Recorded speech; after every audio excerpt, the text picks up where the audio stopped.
tin roof, and indeed this air of restless activity was typical of his whole nature.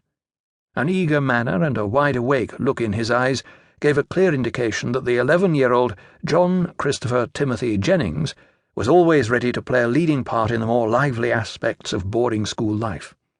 Derbyshire, on the other hand, was of a cautious and peace-loving disposition, though he did his best to trail along in the wake of his more impulsive colleague.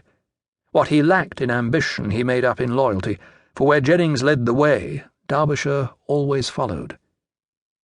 "I don't see what you're waffling about," Derbyshire persisted, wiping his ink-splashed glasses with an off-white handkerchief. "If you think Mr. Carter's got your English book, why don't you go and ask him?" "That's what I shall have to do. I was only saying that I could save myself the trouble of stonking all the way along to the staff room if I could ring him up instead." Derbyshire snorted. "You must be crazy. If you think the head's going to have our classroom put on the phone just to save you wearing your legs out, you must want your brains testing." "I don't mean a real telephone. I mean a homemade one," Jennings explained patiently. "I read an article in an annual last holidays that told you all about it. It's ever so easy, really. All you need is a couple of cocoa tins joined together with a long piece of string." "And then what?" "Well, that's all, really. You talk into one of the tins, and somebody else listens with the other one." Derbyshire pursed his lips doubtfully. "That'd never work in a million years," he objected. "It jolly well would. The article said so," Jennings maintained.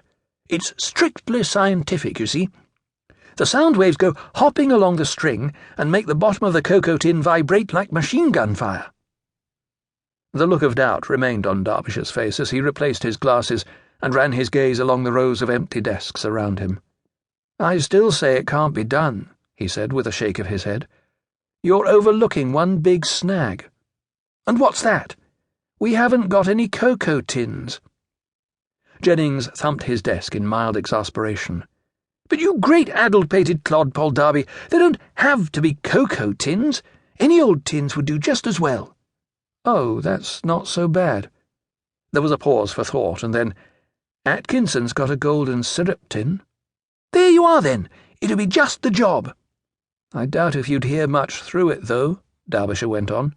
"You see, it's still half full of golden syrup." "Of course, we could wait till he's eaten it." "Well, we can't wait. When I get a supersonic brainwave, I like to get cracking straight away," Jennings said with rising enthusiasm. "After all, there must be hundreds of empty tins knocking about the school. For instance—" He broke off and searched his mind for a likely source of raw material. "I know. Mr. Carter always has round tobacco tins. He's bound to let us have some empty ones. Let's go along to the staff room and ask him." So saying, he leapt to his feet and swept the scattered possessions back into his desk in an untidy heap.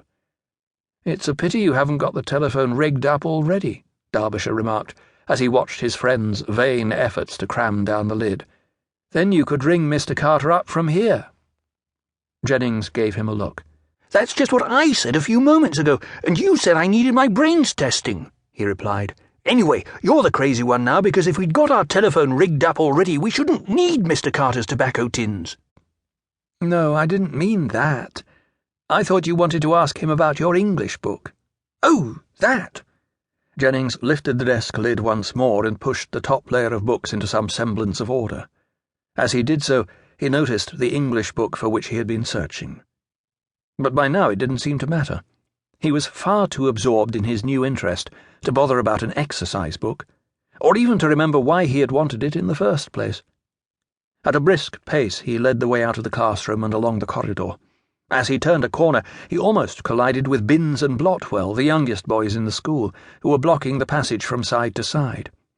With his hands extended before him, Blotwell was making concertina movements with a loop of cotton upon which a cardboard disc was threaded. At each jerk of his hands, the disc spun round and round, in a manner which gave the operator and his assistant intense satisfaction. "Hey, Jennings, look at our new wheeze, copyright reserved," shrilled Binns at the top of his penetrating voice. "Blotters and I the first chaps to be the only ones to invent ye famous spinning machine. I bet this will catch on like a house on fire when the other chaps see it." Jennings favoured Binns with a pitying smile. "Tut, tut. Little things please little minds."